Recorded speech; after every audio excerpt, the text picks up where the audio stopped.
Hello guys! Welcome. Collective reading tayo ngayon. So, tingnan natin kung ano yung energy ng person mo. So, be open-minded po. Hindi halos lahat makaresonate.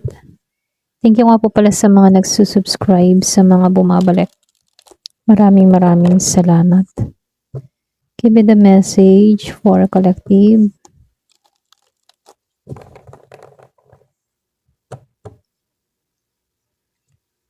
Ano yung current energy ng person mo? Give me the message for collective.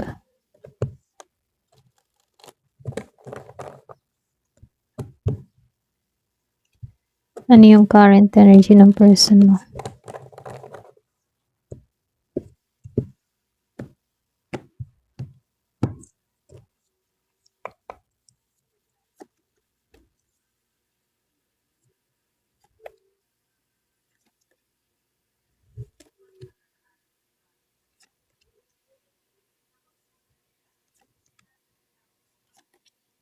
So, dito, no, meron akong nakitang Virgo, Taurus, Capricorn.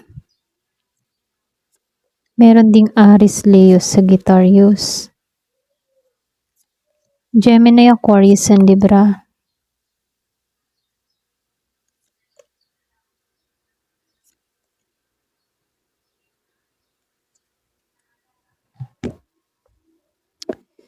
Meron din akong nakitang Virgo, Capricorn, Taurus, Scorpio, Cancer, and Pisces. So, nangibabaw dito si Virgo, si Gemini, si Aquarius, si Pisces, si Taurus. Okay, so start na tayo, no? Meron din ako nakitang Aries. So, dito, no? Nangibabaw tong dalawang to. Si Tower at si Page of Pentacles Reverse. Ibig sabihin, meron kang person dito na may pag-iwas siya sa pagbabago. Para bang ayaw niya magbago dito. Or pwede ring sabihin, ayaw niyang magkaroon ng pagkakamali muli dito, no? Or ayaw niyang harapin yung mali niya. Okay? So, meron lang akong nakita dito na hindi po to gising sa katotohanan or pwede rin, hindi po, sarado pa yung kaisipan niya rito, no, sa The Tower Reverse. Medyo delay yung awakening niya rito. Kasi siya yung klase ng tao dito na ayaw pang harapin yung pagbabago. So, lumalabas lang dito sa Page of Pentacles Reverse kasi meron kang person dito na alam mo yun, tipo na wala siyang focus sa paglago o sa growth or maging sa commitment ninyo. Hindi siya nakapokus dito. Pwedeng siya yung klase ng tao na tamad ba mag-effort, okay? Ito lang nakikita ko dito, no? Tamad siya mag-effort. Hindi seryoso na mag-build ng future, ganon. So, lumalabas dito, no? Medyo itong person mo, siya yung klase ng tao na hindi talaga mag-e-effort, ganon. Parang tamad. Yung sinabi ko kanina, tamad. So, nakikitaan ko lang dito, no, sa Queen of Wands, upright, at itong si King of Swords, reverse, then si Seven of Cups, upright, at itong si Hermit, upright. So, nakikitaan ko lang dito, no. Ikaw yung someone na confident. Ito lang nakikita ko. So, comment ka kung ganito yung energy mo, no? Yung tipo na independent ka, very strong yung personality mo, malakas yung paghanga ng taong ito sa'yo, okay? So, nakikitaan ko dito, no, na meron pa rin tong attraction sa'yo. Kung hindi mo to napapansin, pero nakikitaan ko dito, no, na itong person mo dito, malakas pa rin yung dating mo sa kanya. Kasi, ganun ka yung personality mo dito eh. Very strong yung personality mo. Okay? Pero, ganun pa man ano, kahit malakas pa rin yung attraction ng taong ito sa'yo, siya yung klase ng tao dito sa King of Swords na magulo yung isip niya rito, no? may pagkano siya, cold or pwede siya yung klase ng tao na hindi siya tapat pagdating sa communication, ano.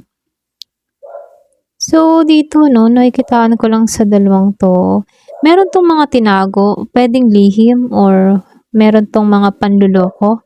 Kumbaga puwedeng yung panloloko ng tao nito ay, tago, lihim or wala kang idea nung nagsasama pa kayo. So, meron 'tong mga nilihim sa'yo dito. Kasi siya yung klase ng tao na hindi siya fully, transparent dito 'no.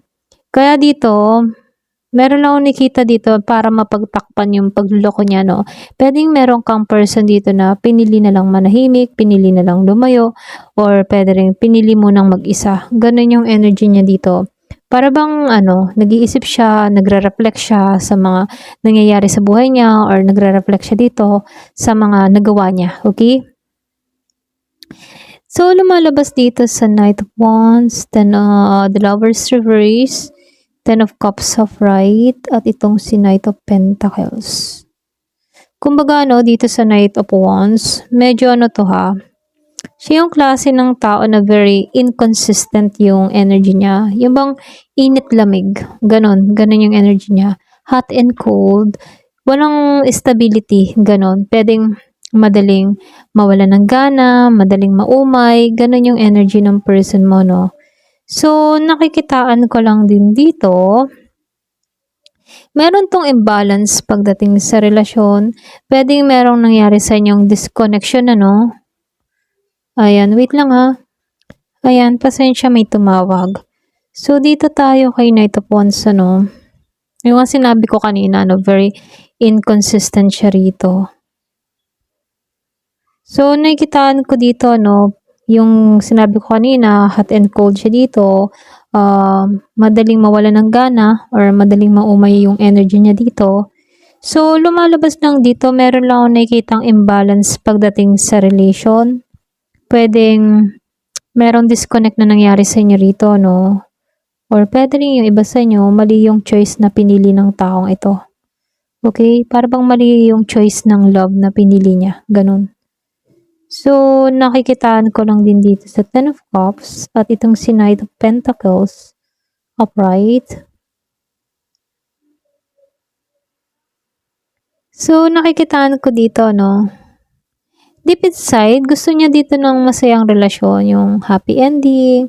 Kumbaga, may ideal siya pagdating sa, yung bang emotional fulfillment pagdating sa relasyon. Yun yung gusto niya. Yung bang mapipil niya ditong masaya, masaya kayong dalawa, happy-happy kayo. Kumbaga, ito yung ninanais niya, no? Ito lang nakita ko. May ganun din naman siyang gusto mangyari na sa inyong dalawa, na magkaroon kayo ng happy ending, ganun. May ideal siya pagdating sa ganun. So, lumalabas lang din dito, siya yung klase ng tao na slow pero alam mo yun, yung slow pero sigurado, ganon. Or slow pero steady, ganon. Kahit magulo siya, no, may part na gusto pa rin niya mag-effort pero sobrang bagal nga lang. Kasi siya yung klase ng tao na may time na tinatamad para bang hindi pa siya handa sa panahon ngayon. Pero pag nagpursige naman, andun yung talagang kagustuhan ng tao na to. Okay? Kung mag-e-effort man to, no. Kaya lang dito, sa Ace of Pentacles reverse dito at itong si Ten of Swords. Medyo ano to ha. Meron lang akong nakita ditong pwedeng merong na-miss na opportunity. Okay? Yung bang tipo na sinayang niya yung chance sa'yo. Ganon. Kumbaga marami siyang napalampas na pagkakataon. Hindi kasi siya nagseryoso dati. Ganyan. Kaya dito sa Ten of Swords, lumalabas dito, no? Nasasaktan to. Ayan. Nasasaktan siya. Para bang meron nangyari sa inyo na ending na sobrang bigat. Feeling niya kasi tapos na or wala nang babalikan pa. Ganon yung energy niya rito. So, hindi halos lahat, ano? Comment ka kung ganito yung pakaramdam mo, istorya mo to. Okay? Comment ka. So, nakikitaan ko lang din dito sa Page of Cups reverse. At itong si the sun reverse. Very immature. Lalo na sa emotion niya. Hirap siya magparamdam ng kanyang nararamdaman or magpahayag. Hirap siya sa ganun. Para bang natatakot siya mag-open up, ganun. Hindi to fully masaya ngayon, ha?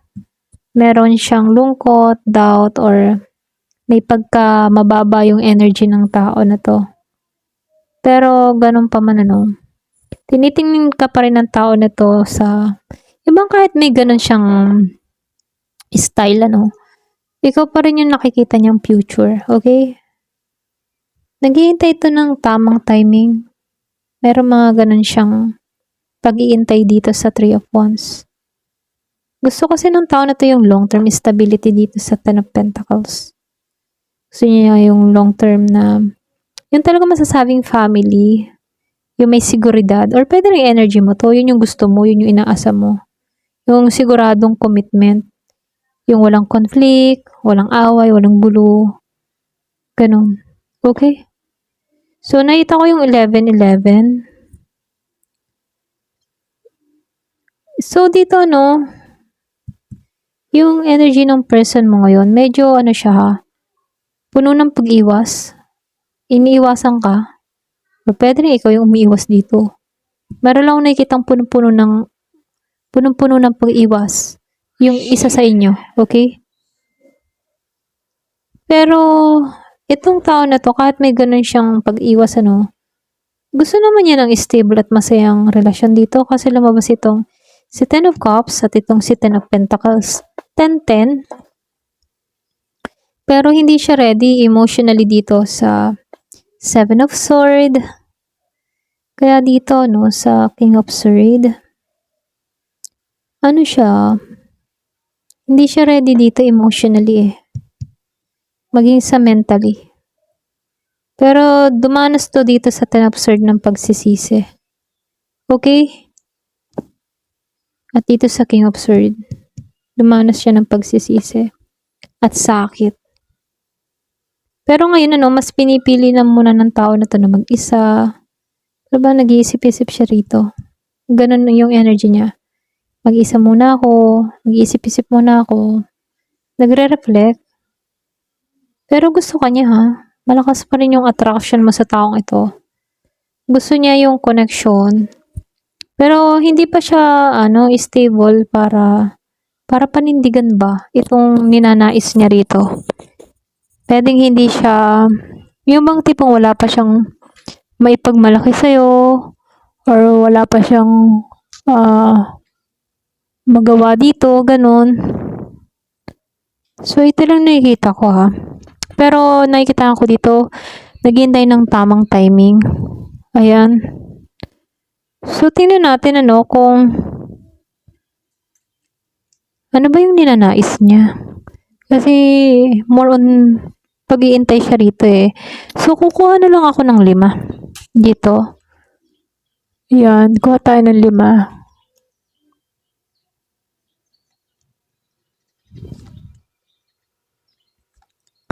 Ano ba yung gusto niya mangyari sa connection nyo? Wow, lumabas ang the world, Two of Wands, Queen of Swords, and the Tower.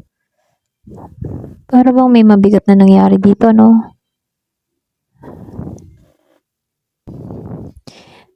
So, ito yung gusto niya mangyari, ha? Lumabas si the world, Two of Wands, Queen of Swords, the Hanged, at itong si Tower dito. Sa totoo lang, itong tao na to, gusto niya ng closure. Maring gusto niya ng tapusin ng maayos yung cycle ninyo. Or, pwede rin, yung gusto niya ng, yung closure or fulfillment, ganon. Pero dito, sa Two of Wands, meron siyang mga plano. Iniisip niya yung susunod niyang gagawin. Pero yung kasunod niyang gagawin yung bang tipo na meron ng future direction. Pero nasa stage pa siya ng pagdedesisyon, ha? Hindi pa siya totally kumikilos or umaaksyon dito. Nasa waiting period pa siya. Pero nakikitaan ko sa kanya, dito sa Queen of Swords, dahang 1 and the Tower. Gusto niya ng klaro, gusto niya ng yung bang mag-usap ng tapatan. Kung ikaw nagnanais ng ganito, itong taong ito, gusto din niya yun. Gusto niyang may pag-usapan kayo. Yung honest conversation, ganyan. Yung walang halong drama, walang halong lies. Direct to the point, ganun. Okay? For example, pag tinanong ka niya, gusto mo pa ba ako? Gusto niya, direct to the point yung sasabihin mo din. Ayaw ko, or gusto ko pa, or pwede pa, ganun. So, lumalabas dito, no, pwede rin gusto niyang makita ka as a strong, independent, at hindi madaling maapektuhan. Ganon. Para ba siyang nakikurious, okay? So, nakikitaan ko lang din dito, no, handa siyang maghintay dito, handa siya mag-sacrifice dito sa dahang 1, ano.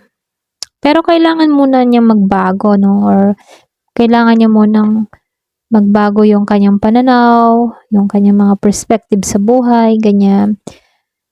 Kaya lang dito, no, para bang gusto niyang, maintindihan lahat bago siya gumalaw. Ganon. Para bang andun na yung pag-iingat sa kanya eh. Okay? So dito, nakikitaan ko dito, ito yung pinaka-intense kasi lumabas si Tower. Bakit? Kasi dito, gusto niya ng big change or sabihin na breakthrough. Pwedeng gusto niyang umamin or gusto niya nang mag-usap kayo. Kahit end na kayo, yung situation nyo, gusto niyang i-reset. Alam mo yun? So, dito, no, gusto ng tao na to na mangyari ay yung bang matapos na lahat ng mga issue nyo at tapusin na yun. Kumbaga, kalimutan na yun. Gusto niya nang transform yung situation ninyo dito sa World and the Tower. Yung bang magkaroon kayo ng malinaw na direksyon at decision dito sa Two of Wands. Pero dito, no, sa Queen of Swords,